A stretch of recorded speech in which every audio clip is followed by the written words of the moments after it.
Greg Garza joining us here. What's up? Good morning. How you doing? You're the busy man, so we gotta catch up with you on a bunch of different fronts, my friend. You've been very very busy, but when we say that in the off season you're busy, I don't think there is an off season for mentoring, is there? I don't. There's never an off season for mentoring. I think to keep that consistency and keep that mindset going, it's always needed. So when you're having these kinds of, and I mean, you were mentoring. I think it was the last time you were scheduled. You had a coaching session, a mentoring session, and you were helping folks out. What in the off season when it comes to mentoring and keeping the paths on the straights? What do you do in playing off season when you're mentoring? Yeah, for sure. It's for the most part, it's really just helping kids prepare themselves for what's next. If they're joining a new team, if they have some kids that will be joining their new team, just the leadership roles that they can create within their environment. And a lot of the times, I think we mentioned before that a lot of kids, a lot of my mentees want to start to get back into the mix of things, and they want to start to work on the physical things. And I'm a person who doesn't say no very often. So if they ask me, "Hey, can we go on a run, or can we do a gym workout, or can we do this?" Especially for the older boys, I will definitely always be available because at the end of the day, it shows that they're committed, and it shows that they want it, they want it bad. And I think that's something that I can't teach, right? That's something that I give tips and guides to, but I can't teach that inner drive and inner motivation. And so when they ask me to tag along and stuff like that, I really enjoy it. When the light comes on for your mentees and they understand that drive's got to be there and it's got to be a 12-month thing, and then they really become fully invested. What's it like for you and Michael and everybody there at Beyond Goals when that light comes on for one of your mentees? It is very gratifying. I think the best thing for me so far about being a mentor is whether you're hearing something from the parents, that is just a huge developmental growth within the mindset of that child, or it is sometimes just in general that child or that player, that student athlete that is taking the rein and taking the reins and really just running away with it, and kind of understanding the 1% extra that we always talk about, understanding what Parky always says, the 24/7 athlete. And along with that goes the rest period, and goes with the decompressing, and goes with getting away from it mentally. But at the same time, a lot of that is also keeping yourself accountable and responsible, and creating goals for yourself, and creating challenges for yourself that you're able to achieve. And um, you know having that sense of accomplishment, especially for us, and say, okay, this kid truly wants it, no matter what this kid does. I mean, we all know the reality, and the hard truth is that percentage of someone to become pro is very difficult. But I always like to think these kids will become pro at whatever they do because of their mindset. And that's such a great thing to see when you do have those kids that want to go above and beyond. When you have mentees and they want to set those goals for the next level, are they doing it in an incremental, and meaning in a step by step, where they sit there and it's like, okay, I have this set idea in my mind. I know that I want to get to destination X, but they understand that it's a process. Uh, do they do they have that aspiration about getting to that final destination? Do they want to skip parts? Do you have to kind of bring them back to understand that it's an incremental kind of a thing? We always sit there and it's like, yeah, I want to I want to be president of the United States. Well, you might want to start by being a local representative first, and then go to Congress, and then do those kinds of things. But no, I want to be president. There are steps here. Do you have to remind them about the steps in the process sometimes? For sure. I think the older the kid is, the more that I think the reality in life starts to hit them a bit more. They start to realize, okay, how far can I truly take this? And that's even something that I even tell my own kids. I even tell my oldest son. I say, look, it is. I want you guys to always dream as big as you can dream, because you never know when dreams can come true. You never know how dreams can come true, and they can, because I've lived that. We've all lived it in many different ways. But you really challenge yourself to say, okay, how far can this take me, and how far can I take it once I start to get to these different levels. The increments of each level, yeah, is obviously there's different parts of it, the ups and downs, the highs, the lows. One thing I always tell kids, and it's a pretty cool story, and I had read it I'd read it probably about a year ago now, and I use it in a lot of my sessions. Is just the Chinese farmer proverb. It's the Chinese farmer and his son proverb, owning a black stallion, and that is such a good Chinese proverb to read, because or just even listen to somebody speaking about it, because Well, it what is it? shows. I've never heard this. What is it? I'll recommend it to you, and it's a long story, and I'll kind of let you read it on your own, and that way, next time you and I chat, I don't want us to take up the whole time just speaking about the Chinese farmer and his son and their black stallions. So I'll let you read it, but it just there's so many different, I think, morals of that story that kind of help kids understand the whys behind things, or each and every moment that they go through. And if I were to give like the best definition or the best piece of advice for kids, it is to read that story and take it to heart, because that's how life is going to be, and that's how your soccer career is going to be. That's how a specific game is always going to be. And it's just the different levels of what you talked about, of kind of trying to understand how to cope and go through each level, whether they be a really high one or be a really low one. Where else do you find your education when it comes to your mentees? I know obviously there's the real world experience, but you mentioned Chinese proverbs and things like that. Where else do you find your education as you continue to grow as a mentor? It's from a lot of things. I think you were the one that recommended Range for me, right? The book Range. Did you recommend that for No, I me? did not. No, I did not recommend Range. I recommended Okay. Art. I recommended Art of War by Sun Tzu. Okay, okay. I need to read that then. So I try. It's so tough sometimes. What I feel like, when you are an entrepreneur, to find time to read, to go over things. I like to listen to a lot of things. I like to watch a lot of motivational videos. I feel like in my spare time, I'm always, this is where I think it gets so cool, is because in my spare time, I feel like I'm either working out and still trying to keep in shape, or I'm trying to find things that are going to better my teachings within my mentoring sessions. And I think that just goes to show that I always tell kids. I had a great question for me yesterday afternoon, and it was an older kid, and he's 16 years old, and he plays at Atlanta United. And his first question for me, he just won. They just won the MLS, right? The MLS playoffs. Hmm. And the first question he had for me was, how do you deal with temptation? And man, that was a hard question, because I said, in what ways? Well, he said, well, I now have a girlfriend. Sometimes with food, I am tempted to eat bad things for me. And all these different things that just go along with temptation, of maybe not training because I want to go hang out with my girlfriend, or maybe not doing this because I want to go hang out with my friends, or all of these different things. And I kind of use that same analogy, or that same phrase for me, is because even what I'm doing right now is still towards trying to help me be a better mentor. And everything that I felt like I did in my career was always towards trying to be a better player.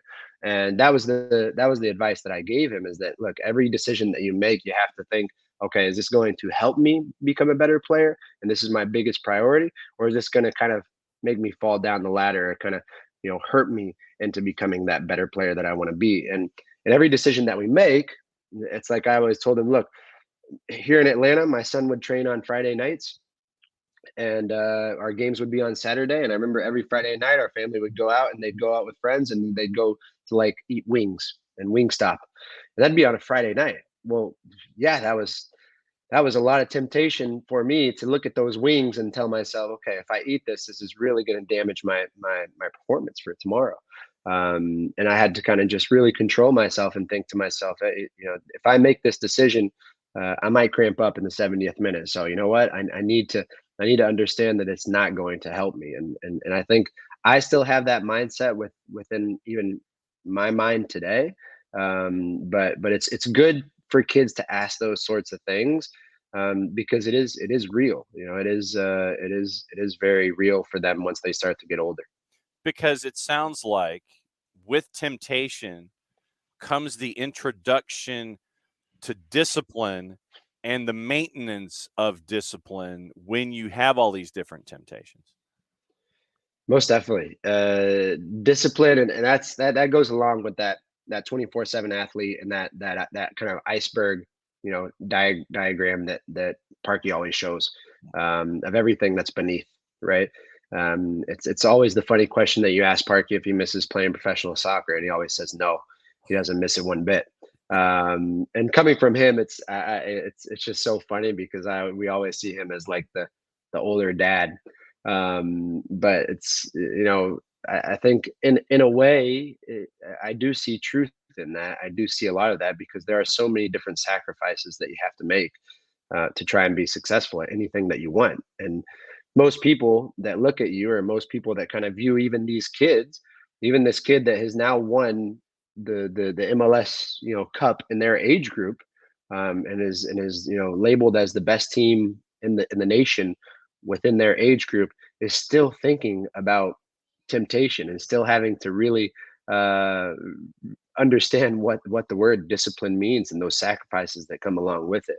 And that's very true. Even when you're at the top, you still have those bounds of temptation, and it's really interesting to see how these kids' minds work. And I love getting questions like that, and I love that kids are able to be honest and share and kind of open up, and that's what it's all about. You only learn from experience whenever you're able to ask questions. And I always encourage every single one of my mentees and every single player to ask any question, because there is no silly or stupid question, because it then creates a spark for us to speak about more things, instead of trying to follow a necessary or a certain guideline that it's just going to be repetitive over and over, because that kid might not think the same way as another.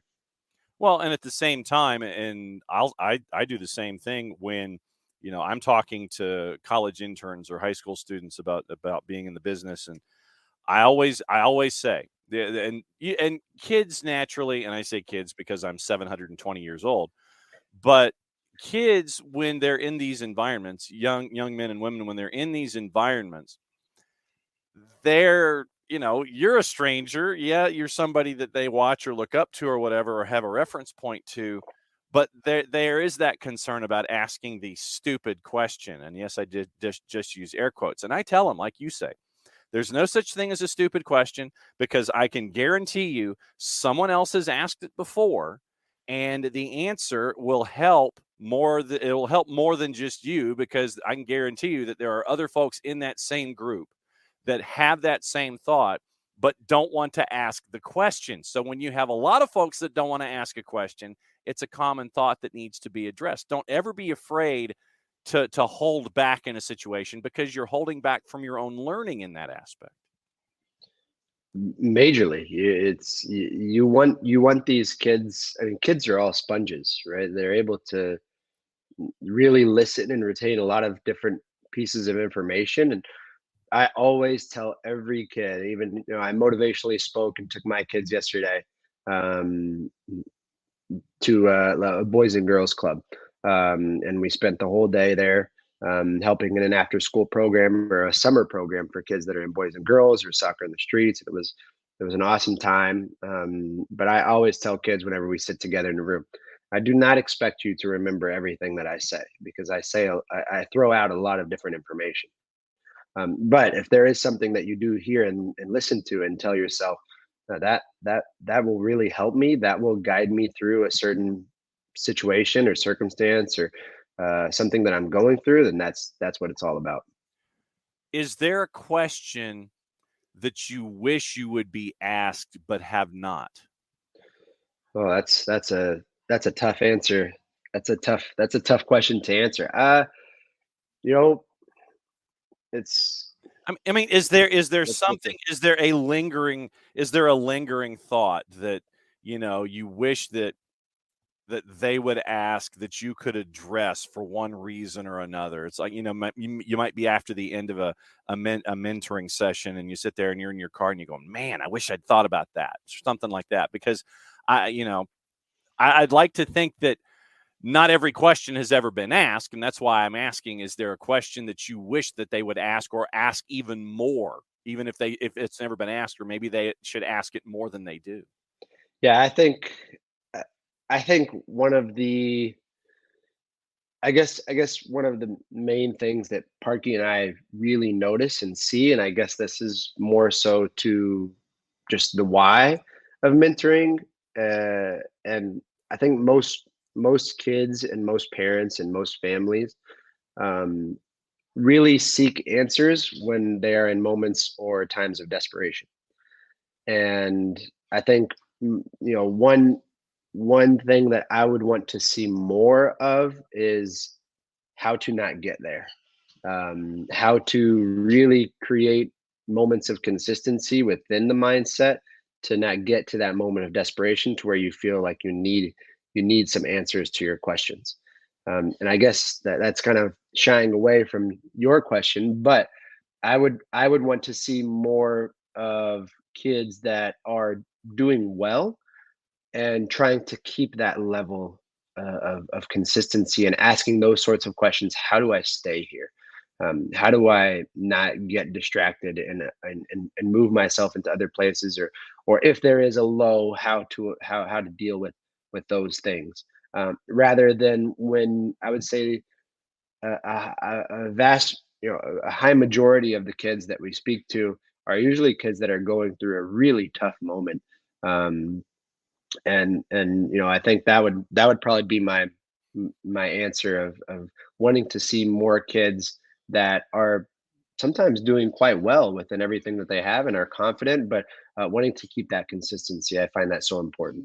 Yeah, and one of the things that we have gotten into today, thankfully, and it's a generational thing where folks that are of a certain demographic, we were taught, or we were it was pretty much enforced that you're supposed to, you're supposed to stick it out. You're not supposed to ask for help. You're supposed to do things yourself. You're supposed to come up with your own sorting, and if you're feeling down, just push through it, and all those kinds of things. And uh, as we've gone and grown through that element, now it's safe to say it's encouraged, and I wish that folks would do it more, to sit there when somebody said, when you're asked, how are you? Sit there and go, yeah, I'm all right. Odds are you're not. And when you have someone who wants to be there to help and help you go through and navigate something, I think it's important for folks to sit there and say, no, I'm not doing okay today. So that way it's not internalized, and that way it's not kept inside. And that way you can try to find solutions from directions that you might not have anticipated finding a solution previously, but it's because you took that first step of sitting there and acknowledging, no, I'm not okay today. Most definitely, yeah. It's I think a lot of people have gotten a lot better at sharing their emotions, and I truly believe what you said. The generational part of it has changed that. We were created to always be tough tough minded and Hmm. not really share too much. And I do feel like kids are able to share a lot more, and whether that's through social media or through their phones. But it does give them a platform to kind of have that ability. But it can be a double edged sword, right? Yeah. You have that ability to share your emotions, and that gives everybody else that's watching around you the chance to judge. And that can be tough sometimes for this new generation. Yeah, especially because it can come at you from more directions. You mentioned social media, and how we're locked into these things. We're locked into our phones, we're locked into our laptops, we're locked into communication and all the different social media platforms and things like that. In back in my day, when you walked uphill both ways in the snow 30 miles to go to school, it was just that one. It was literally is the one way traffic. It was the folks that were around you, your immediate sphere of influence. that was how you dealt with things, and you either dealt with them or came up with solutions in different ways. Now, the fact that it comes at you from all of these different areas, it's almost like sensory overload and trying to sort out what is correct and what needs to be there for you. And it really does take it takes a lot for a young person, and I don't care how old you are or what you're exposed to. It takes a lot for a young person today to sort through all of that ish, and I'm going to use that word because that's what it is a lot of the time, to just focus and get better. I mean, I give a lot of credit to young people today for having the courage to sort through things because of all of those different directions that you can get piled on from. Yeah, most definitely. I think it's given them the benefit to have more people around them to share their thoughts and ideas. But I always tell kids, who did I tell? I told a kid the other day who had just that was what it was. We were visiting just some friends on July 4th. And that was the one piece of advice that I had given a kid who had asked me, what is it like whenever you make it to that next level or that next stage and you're able to kind of accomplish everything that you wanted. And this kid is playing in D1 college and might have the chance to go pro at one point.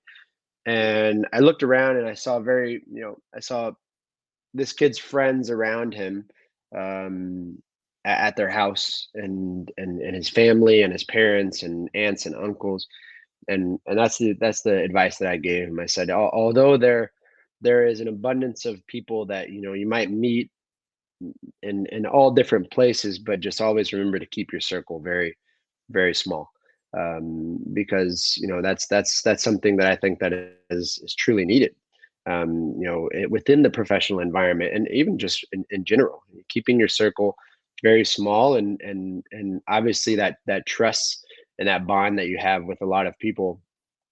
It's always great to be kind and have friends, but just those people that you're always and committed to and talking to on a regular basis. I think that should be a very small circle, especially within the professional environment, because I think that's those are the people that no matter what will always support you and will be there for you in those highs and lows. Greg Garza, Beyond Goals Mentoring, hanging out with us here for the Friday Free Kick. How big is your circle? Not very big at all. Very, very, very small. And I think it's just along the years I've really seen it. And I think especially after retiring, um, especially after retiring, you really see who's there for you. And I think even myself of just going through so many injuries in my career as well, also who's really there for you. And it's not necessarily I'm not a big person about you have to message me on my birthday or you have to uh, talk to me after a huge surgery or see if I'm okay. Just because I believe that all I feel like growing up so fast and being away from my family at such a young age, I feel like every holiday is just another day, because I've just felt like I've worked my whole life and on all of those holidays, and always stuck to the plan and every single one of those holidays. But I think it was pretty eye opening to see for me, eh, especially after my career, to really see people who would stick around and be there for me in those tough times. And yeah, my circle is very very very small. Well, because I would imagine that when you have a circle that you're a part of, you don't have to text me every day. You don't have to call me every day. If you call and if it's a certain day of the week, and then that way it's a way we catch up and decompress and those kinds of things. But I would think that the biggest request that you could have with your circle is, if I reach out, just pick up. It doesn't matter, if it's at 2:30 a.m., I know that if I reach out to you, you'll pick up the phone. Those kinds of things. That to me is what constitutes that circle that we always talk about. Most definitely, yeah. When somebody is in need or you're in need, that guy or that person in general is going to have your back. And That for me has been a major wake up call, and obviously something that I take to heart. It's I think professional players in general, you make all of these different friends and all of these different environments and teams that you're in. Um, but once you kind of hang up your boots, you realize that those guys who are still playing, uh, they're making new friends, and they're creating new. They have to, because they have to create that camaraderie within the environment that they're in. I think sometimes you lose touch with a lot of those people. When you do see them, because it's such a small soccer world, you give them a gigantic hug and ask how their family is and everything. But I think once again, going back to like what you said, I don't think those would be those guys that I would call on a regular basis, or try and catch up to as much as much as I would other people. And I always recommend to players, look, it's a very dog eat dog environment that you're in. And to always try and find friends sometimes outside of soccer. Yes. Soccer can bond you guys, and it can be a way to meet people. But my best friend in my life was my first mortgage consultant, within buying my first home in California. And I mean, I already bought homes in other places, but he was the first guy that I had met and trying to do that, and was such a massive help. And we just kicked it off from the very get go. And I mean, now I've known him for, gosh, 8 9 years, maybe 8 8 9, yeah, 9 years. And I mean, goes to show that, I mean, I can call him about absolutely anything. I had someone reach out to me, a real estate agent reach out to me, say, hey, do you know anybody that can help me? Yesterday morning at 7 a.m. And the first thing I did was call my best friend back in Cali. It's 4:30 in the morning. um, and I said, yeah, I know a guy, is my best friend. And he picks up, and just so thankful for giving him that opportunity. But is always there. And I think that's something that we try and look out for each other, in those ways, and kind of try and help each other, always move forward. And I love watching things. It's like I just say that word, move forward, and the Arnold Schwarzenegger documentary on Netflix was so interesting to for me to see how that guy's mindset is. And one thing that he said that really stuck out to me was just how his mind is always geared. He just has this special mindset of how his mind is always geared to move forward. And he said that's very difficult. And he says, as silly and dumb as that sounds, most people, most people always tend to move back to, right, what has happened, or why this has happened. This has happened because of this or that in the past, or all of these different things. And he said, if you can gear your mind to always move forward, then you give yourself a better chance of now focusing on that next project, or now focusing on that next achievement, or now focusing on that next goal or objective that you have. And that's such a good piece of advice. Because you have to work on the next achievement and that next goal, because you're always going forward, Greg Garza. That is how this goes. I knew you'd have that up your sleeve, man. I love it. Absolutely. You know that how it goes on the Friday mornings when we have the caffeine in our system. We try to make sure that we know what we are talking about. I Uh, love it. what's it like hanging out with Atlanta United officially with you and Parky doing Beyond Goals? Man, we are so grateful for that opportunity. It's something that we've been doing for quite some time now.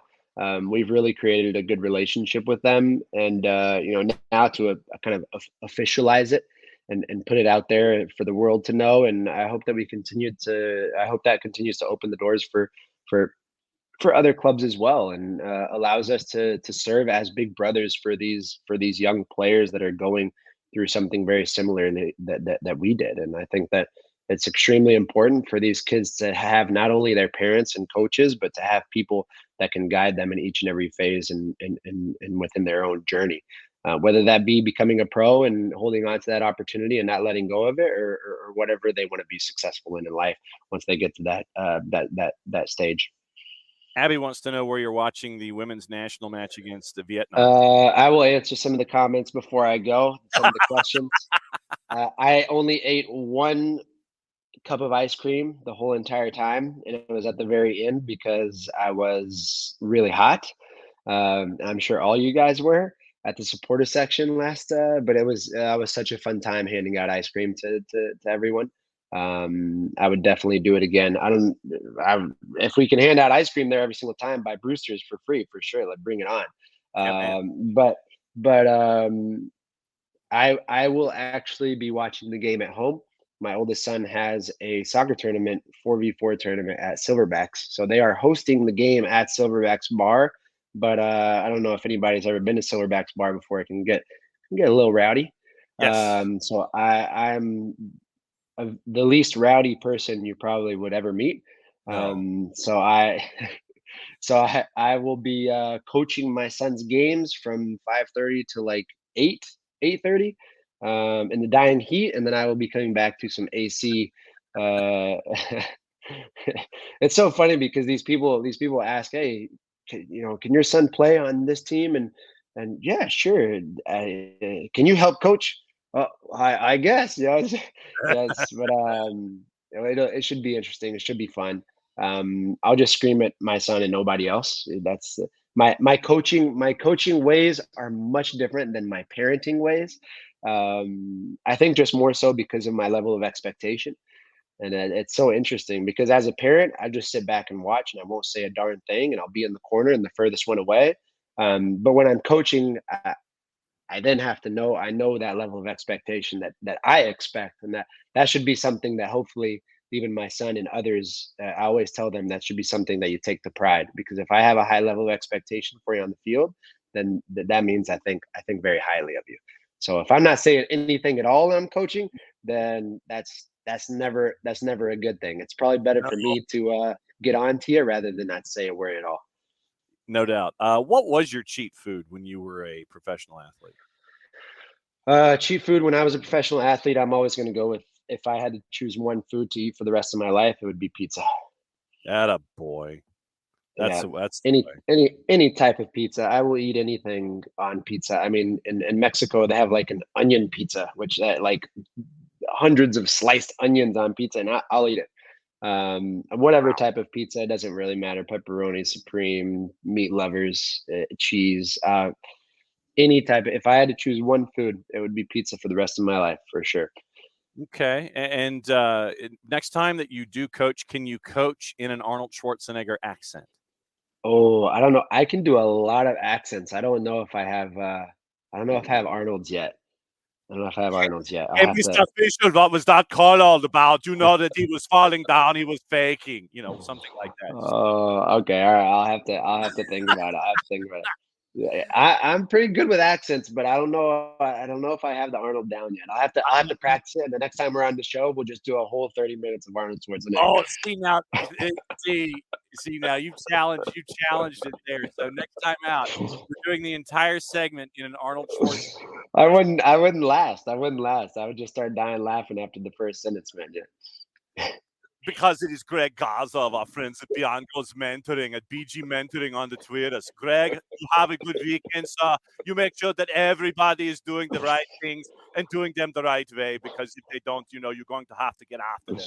Do you understand? Danke. Do you understand the mission that we are talking about I this? love it. I love it. Dankeschön, Dankeschön, Yeah. Dankeschön. All right. Be good, my Yeah. friend. All right. See you later, bud. Oh, goodness gracious. See, now Greg has opened a door.